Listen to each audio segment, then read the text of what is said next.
Welcome to the Heroic Investing Show.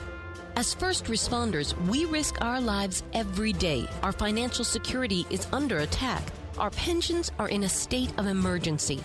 A single on-duty incident can alter or erase our earning potential instantly and forever. We are the heroes of society. We are self-reliant and we need to take care of our own financial future. The Heroic Investing Show is our toolkit of business and investing tactics on our mission to financial freedom. Welcome to the Heroic Investing Show, a podcast for first responders, members of the military, veterans, and anyone looking to improve their financial future and gain some freedom with their time.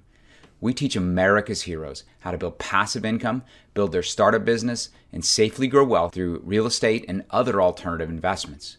We help current and prior first responders put protections, systems, and a team in place to help them build a life where they can focus on their passion, that service or product that they are uniquely gifted to share with others, making the world a better place for all of us. My name is Gary Pinkerton, and I co-host this show with Jason Hartman. This is episode 171. Today we have with us Markian Sich. Markian is CEO and founder of Active Duty Passive Income. He's a third-generation Ukrainian immigrant, and he's an active duty Marine Corps CH-53 Super Stallion pilot. At an early age, he learned about the opportunities our great country provides its citizens, from the good examples set by his parents and grandparents, also Ukrainian and American citizens. Because of Markian's incessant thirst for travel, he met his wife Katia in Milan, Italy, while on leave after graduating from the US Naval Academy. This is also when he started to get an itch for business. In addition to serving in the military, Markian started to pursue real estate investing as a method of securing his financial future. In 2017, he bought a turnkey single-family property. After that, he purchased a 50-unit apartment complex and has many, many more great things in store, as you will hear on this episode. This is my second attempt at this. I ended up corrupting the first file, and Markian was an awesome gentleman and agreed to come back on for yet another session, and I'm glad he did because this one's much better. Stationed at MCAS Miramar, San Diego, his success and inherent feeling to teach it Barney style, as he puts it, inspired him to help members in the military learn about the benefits of real estate investing. This is when the Military Real Estate Investing Academy and Community Active Duty Passive Income, or ADPI, was born. Everyone, welcome Markian Sich. Hey, Heroic Investing listeners, thanks so much. Welcome back. As I mentioned in the introduction, we have the distinct pleasure of having a Marine officer with us here and a Naval Academy graduate. Can't get much better than that. Markian, thank you so much for joining us here on the Heroic Investing Show. Oh my gosh, it is an absolute pleasure. I'm super pumped to get into some real estate talk. Yeah, so I guarantee you I did not do your background justice in the introduction. Please tell everyone kind of how you ended up at the Naval Academy, what you've done since you left there, and how you ended up at Active Duty Passive Income. Oh yeah, so let me just dive in a little bit of background too before Please. Even the Naval Academy. What I attribute my whole real estate stuff to is the fact that I had an interesting background and I saw a whole other part of the world. I'm a third generation Ukrainian immigrant that actually was born and grew up in Ukraine, which is kind of serendipitously because my parents, they grew up in the States, but they moved there for my dad's job. He was a nuclear engineer at MIT and worked at Chernobyl and stuff like that. So for me, I grew up in a world where I saw a completely different lifestyle. I saw a completely different way of life. And people there, I remember my best friend, his mom would make $100 a month. And so when I finally moved back to the States, I repatriated, so to speak. I was 15 and a half. I went to high school. And I think what was planted inside me is I wanted to figure out what made America tick, right? How come America's so amazing? Because for me, visiting my grandparents every summer in the States was like, all I could think about is Nickelodeon, roller coasters, big buildings, awesome houses. And that just wasn't a thing in Ukraine. And so I kind of accidentally stumbled into the Naval Academy because my dad challenged me. He's like, oh yeah, you can apply there. You probably won't get in, but whatever. And I was like, all right, well, I'm going to do it now. So he knew me very well. And he knew if he just needed to like kind of give me a little challenge there that I would end up doing it. Ended up going to the Naval Academy.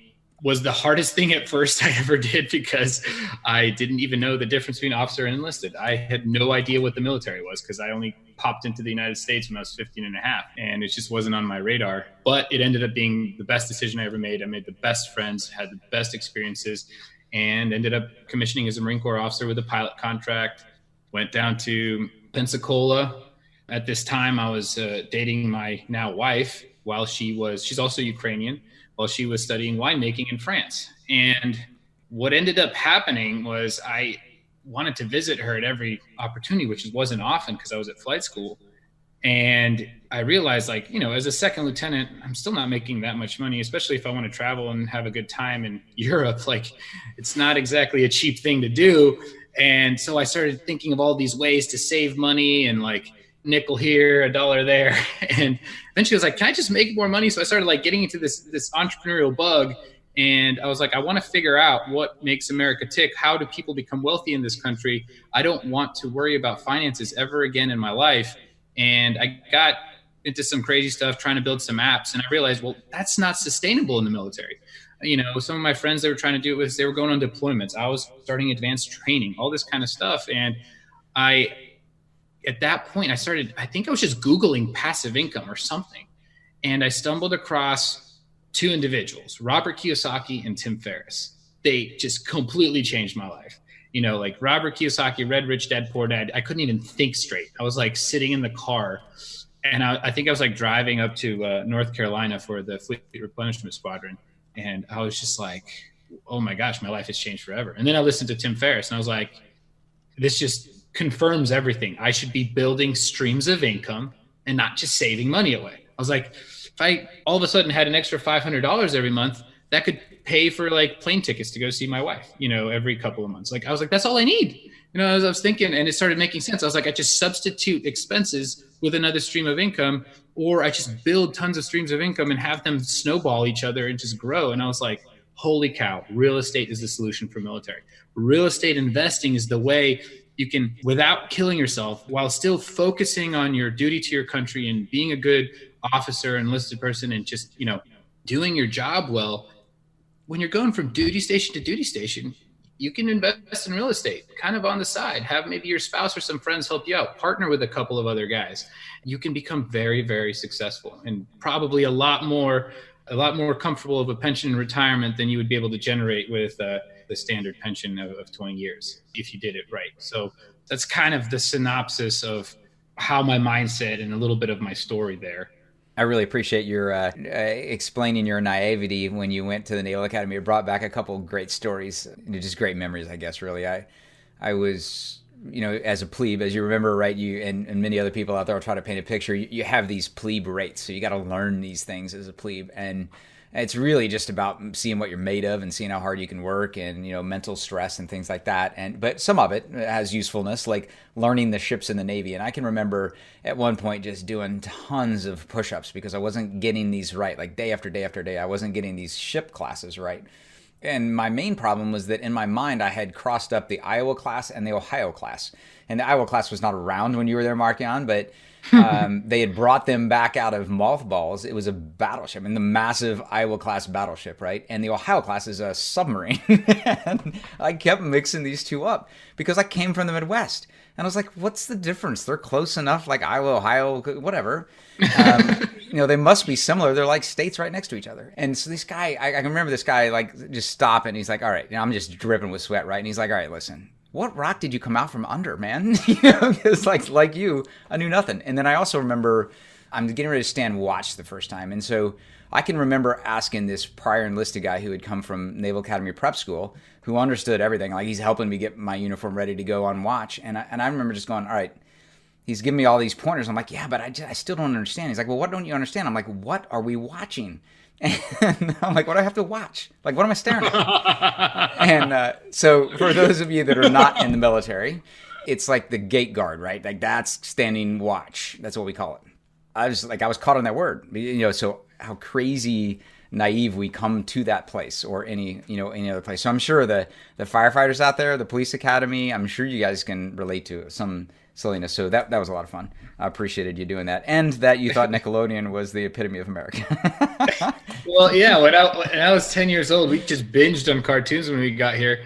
It's funny, there were certain cartoons that they would translate in Ukraine. So I would wake up early just to get one or two of those a week or something. But I mean, like, it's funny because that seems like a small thing, but America is a phenomenal country. And if you live here, you might not realize the little things sometimes. And me living in Ukraine, those little things were huge. Like, I mean, not even kidding. Our grandparents would send us like boxes full of care packages. Really, it's like popcorn, peanut butter, Gatorade mix. And we were just and syrup. We would freak out. We were like, "This is the best thing ever." But anyway, yeah. So I had an interesting kind of background, so to speak, and I actually grew up speaking both languages. Like, I'm very, very closely tied still with my heritage in that aspect of. When was the last time you've been back there? So I actually went back there in September of 2018. Cool. Yeah, I go there at least once a year to visit family, friends, and stuff like that. Especially now that my wife is, she's from Ukraine as well. Her family's still there. She's actually there with my 1-year-old son right now visiting grandparents. So, yeah. Nice. Awesome. So you're a rock star helicopter pilot for the Marine Corps. So UH-2, is that right? So I was a CH-53 Echo pilot. Yeah. Oh, you're a 53. Okay. Yeah. A big boy. Yeah. Yeah. And so if you ever wonder how you move, tanks and shit around in the military, Markian comes and picks it up. Yeah. It was like A to B, pick things up, put them back down. Very large things. That being said, I'm actually in the middle of a big transition. So I actually, after a year and a half being in the fleet, I decided I wanted to do something else. And I'm either going to be, it looks like the odds are intelligence or something like that. I don't know. There's a couple of options out there. I still have at least 3 years in the military, maybe more. I don't know. It's one of those awkward things. Like, sometimes you set out on a certain MOS and you realize it's not your thing. And that's just part of the Marine. That's part of the military, I guess. I mean, it's part of life. I mean, everyone out there in the real world's doing it too. So but yeah. Part of finding yourself as you mature. And I think even if you find it at one age, it'll change when you get older. So it's part of life. So that's awesome. And so I'm sure you're going to enjoy it. Along the way, obviously, you got real excited about real estate, and you started an incredible company or website, education source, mentoring site, lots of things. And we heard a little bit about this with Tim Kelly, and we have probably 2 or 3 more of your partners coming on here soon. We've got Mike Foster coming up real shortly. Tell everybody about ADPI. Active duty passive income is what ADPI stands for. And it was initially just a play on words that I thought was really cool. I was like, I could teach people some of the crazy finance things that I do. Anything from like saving credit card points to getting into this real estate stuff to, maybe marketing, because I was getting into that too with the whole online world. But eventually it just honed in on real estate specifically. It also was just a way that I figured I could document what it is that I was doing in real estate. And I made a lot of mistakes. I brought my parents into the mix. After a bunch of failed attempts, I finally got a rental property in Georgia.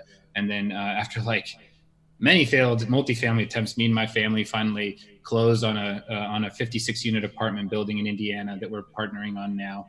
Then about a primary residence. Now I'm looking at, we actually just submitted an LOI on 129 units. So I'm trying to get another 200 units at least this year and then just scale from there. So as I was going through the military and I read those books and I started doing this stuff, I was like, I want to teach other people. It's not a place that I felt like I could call home, and then also learn about some of the key veteran benefits, right? And just blending the two together. Like, where does the VA loan come into play? It seems like an amazing tool, but how can I use that to grow my wealth and then leverage that wealth that I create into cash flowing rental properties? Is there a perfect way to do that? Is there a strategy is there a community that does this? And there wasn't, at least at the time.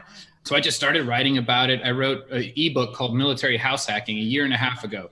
And it was basically a manifesto to all the things I wish I would have done. Because I started learning about all these, the VA loan, FHA loan, some of the other military benefits, and then rental properties and out-of-state rental properties. And I was like, you know what? There's a way to do this. And I saw what some of my friends were doing and how they were house hacking, basically the art of buying a primary residence and minimizing or completely wiping out the cost of living in it by doing certain creative things, like maybe renting out one room for Airbnb, or your flight school buddies renting out 2 of the other bedrooms in your 3-bedroom, 2-bath in Pensacola, and then doing that at every duty station. And if you're married and you don't want to have people in the house, maybe get a duplex, triplex, fourplex. That's all available with our VA loan. Basically, then you have other tenants that are probably going to cover your entire mortgage if you do it smart, if you do the analysis right. And then you can do that every year. And then you order just at every duty station. And it's like this insane snowball can start happening. And after 20 years, I mean, yeah, we're going to have some market corrections, but just hold on to them. They're going to appreciate. If you bought them in good markets, you were smart, you bought right, they're probably going to be making you cash flow. And then you can eventually refinance some of the equity, buy rental properties that are in better markets maybe than you were even stationed in, that are cash flowing even better. And it just becomes this amazing, beautiful, generational wealth machine. So that's where house hacking kind of was, the genesis was like, hey, I want to write about what I wish I would have done from day one, what I've seen other people do. And eventually now it's a full-blown published book on Amazon where I've collected some of the best stories and we've really refined the strategy. And it's kind of like positioned as our go-to epiphany book. Like just like Rich Dad, Poor Dad caused a real estate epiphany for me, this is kind of geared on a simpler level, focusing mostly on the VA loan and house hacking and military.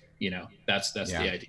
Yeah, and it's absolutely my number one recommendation, not just for military members, for anyone who's young, before they're married, or even if they are married, does your community support duplexes, triplexes, multifamilies in an area where you would like to live? I mean, some cities don't, right? But if your area does, and you can put a primary residence loan on the thing and have everybody else pay your rent, you can save faster, you can learn what being a landlord's like. You can take baby steps and learn all of those aspects, and you'll be better owner when you go and pick up managers to handle bigger properties, right? But then on the military, it's just raised to an entirely higher level when you can get VA loan access and get those benefits as well. So go get Markian's book, and he's got I'll let you tell him specifically how to do that. Along the way, while you're waiting on that, go back and look at some previous episodes. I had Brandon on, good friend of mine, an F-18 pilot, and then Clayton, and they both talked quite a bit about, he's also an F-18 pilot, they both talked about the benefits of VA loans. And so we dug way deep into those a while back, last year. Probably not as deep as your book, but man, house hacking, really, really important. Absolutely, yeah. So anybody, if you're listening to this podcast and you just want to get the book for absolutely free, just no spaces, the 2 words house hacking with no space in between, text that to 345-345. You'll get the book for free and read up on it, share it all you want. It's really it's a learning tool for everybody. So tell me then, now what does ADPI look like? Like, you guys are doing incredible stuff. We were like, all right, so this is the cornerstone, right? The VA loan and real estate investing. So how can we expand that? And so we started growing our community. We have a very, very active Facebook group, just called Active Duty Passive Income Facebook group. You can look it up. You can actually just go to militaryrealestateinvesting.com and it'll take you to that Facebook group. And we started building a social network too, because eventually we want to have our own Facebook, so to speak. And we're just growing. It's awesome. And you see people coming in and they're having these, it's almost like you can see within the posts where they start learning something. And then the next post, they're like, aha, it makes sense now. Or this is what I can do for me and for my family. And then we're like, and now we have real estate investments that we're working on with certain key partners that we trust. So we work with a couple of turnkey providers, specifically right now, Storehouse 310 and Bridge Properties. They're awesome. And we have such amazing relationships with Nathan Brooks and Stu Grazer. And we kind of help mentor our members to get these turnkey properties. Because right now, I'll tell you, there's so many different ways to do real estate, and no way is the best way for everybody. Like, everybody has their own thing that probably fits their life the best. But we really think that a lot of times for military, just getting a turnkey solution, something that's a little bit more passive, where it's literally an expert took a property in some of the best cash flowing markets in the country, gutted it, renovated it, and then put in a tenant, has property management ready to go. And you just buy this packaged up deal. Yeah, you're paying a little bit of a premium, but you're doing it, especially if you do it with us, you have an entire support system. We know that company, the whole process, we kind of have all the steps taken care of. We have guys closing on these from Bagram, from Italy, from Japan. When the whole thing is dialed in and you have a community surrounding that, you can be jumping from duty station to duty station. If you have an extra, down payment in your savings account or a stock market, hey, why not throw it into one of these? It's better than doing nothing and waiting for that perfect rehab project. You know what I mean? Like, yeah, I get it. Like, getting your own rehab property is probably a better deal, but I mean, it's a lot of work and it's not always possible, especially if you're on deployment. We really believe that this is a pretty unique solution for military specifically, if they're kind of wary about getting in without knowing what they're doing, if they want to have a community surrounding that process, and if they want it to be a little bit more passive. So that's one of the things we're doing right now, is just helping people out with that. And then it's just all the mentorship and the coaching and the community around that. And we have like a whole course too. Forgot to mention that. I spent like 6 months with Mike Foster just building out this course where it's just like the Military Real Estate Investing Academy is what it's called. It's just a roadmap, like from understanding the facts about real estate and getting excited, to how to find properties, to how to finance properties, what are the legal and insurance aspects behind it. I'm not a legal advisor, but we kind of go over our experiences. We're just trying to literally create the military real estate community. That's what we want to be. It's fun. Well, and so my wife Sue and I have bought all of our properties as turnkey properties, and some of them have been brand new, some of them were rehabbed. I completely am a big time believer in what you're talking about, and people on bigger pockets that say, oh, I can make so much money, you're leaving so much on the table. They don't value time, and what they have is a job. And that might be what people actually want, but that's not where I felt my highest and best use was, and it's not what inspired me. So yeah, I bought all mine turnkey like that, and we have 30 doors, 20 properties. We bought them over 8 years. So, I mean, we didn't go in and buy them all at once. You can if you want, if you have the cash flow to do that, and I've funded them with down payments against life insurance, which we've talked about, and that, just optimized it a little bit. But the bottom line was that it enabled me to get into the game when I didn't have the time to do it. And so let's say that you decide that you're going to make more money. You're going to make $30,000 a piece on your rental properties, which is tough to do, by the way, when you're going to rehab a property and make 30 grand after paying hard money, loans over additional expenses and stuff. But let's say you do it and you do 4 of those a year. Well, you've got a job. That's your probably only thing in life you're doing if you're pulling that off, and you're making $120,000. That's your job. And that's not a bad income, but that is your full-time job. If you get offered leaving the military or leaving your your firefighting job, if you get offered $150,000 somewhere else, then turnkey makes a whole lot of sense. Would you agree, Markian? I couldn't have said it better about the whole time aspect. I think I've heard, I believe it was Mike Michalowicz, the guy who wrote Profit First and Clockwork. He was talking about how you really have to dial into what is your time worth to you. And we have a whole other aspect, is we have our military service. And so, like, how do you balance that? And sometimes just the most optimal solution is just slow, steady, and passive growth with these turnkey properties, and having professional property management handle all of the day-to-day for you, to where, once a month you manage the managers, you manage the bookkeeping, or you have your spouse help you out with that, and you keep rolling. Yeah, it's phenomenal. And not to mention, like, I think here's another aspect of real estate that I think is often overlooked, is the tax benefits, which is really what kind of like clued me into getting really excited about it. Yeah. And we just had Tom Wheelwright on our podcast. It's like, he absolutely just blew our minds with some of the new bonus depreciation He's stuff. Awesome. Yeah. He's amazing. One of the things that you can do, and this is ideal, right, for a military, I think we can all agree that it's often difficult for the spouse to hold a 9-to-5 job sometimes, unless you're a traveling nurse or you work from home and you're one of those lucky few that has a stable job that allows you to work from home. It's not always easy to maintain a job, especially if your partner's moving around all the country or the world. And so if you become a real estate professional, if the spouse becomes a real estate professional, which is it's not a license, it's not a designation. All it means is you hit a couple of IRS wickets. You spent 750 hours a year on real estate. Like, you're managing your managers, like, what is that, 2 hours a day or something on work days? You're researching properties. You're doing some light bookkeeping here and there, and you're maybe educating yourself. You tally all that up, and that's it. You can then, there's a couple of more nuances I'm not going to get into, but it's really not that hard to claim that. My mom does it for my dad and her. what happens is if one of the members in the family, like the husband or wife, can claim that, it then claims for both of them, and then their household filing jointly income becomes, the passive deductions become unlimited. I'm not a tax advisor. I might not be saying this perfectly, but right now with real estate, if it's turnkey and it's cash flow that you're banking on, it's called passive income, right? Active income is if you do a flip, you had to work to get that real estate income, that $30,000 a flip like you were talking about.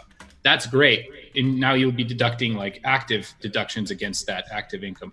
But if you're making cash flow, it's a different pot of money. And so you can do passive deductions against it. So when your house is depreciating, it deducts against that cash flow. But you're capped at $25,000. So when you're like you, who has 20 properties, 20 doors, or whatever it was you were saying, right? Or you're saying 30 doors, 20 properties, right? Yeah. Mm-hmm. Yeah. So you're probably making more than $25,000 with those. If you or your spouse are a real estate professional, then that $25,000 limit goes away. And now you can depreciate, you can deduct an unlimited amount. Those properties will probably wipe away with their depreciation all the income they brought into you. So you're effectively not paying any taxes. And that actually will then be able to deduct it against active income as well. So again, I'm not a tax professional, but this is an amazing strategy for a military family, to really accelerate their wealth. Yeah. So one of the things I would say is it's real. There are certainly some you'd want to study it, right? There's definitely some. This is the most audited thing for individual tax returns out there because it is so powerful. Yeah. And so becoming a real estate professional means that you can offset your earned income with depreciation, phantom paper deductions from your rental properties, and it's super, super powerful.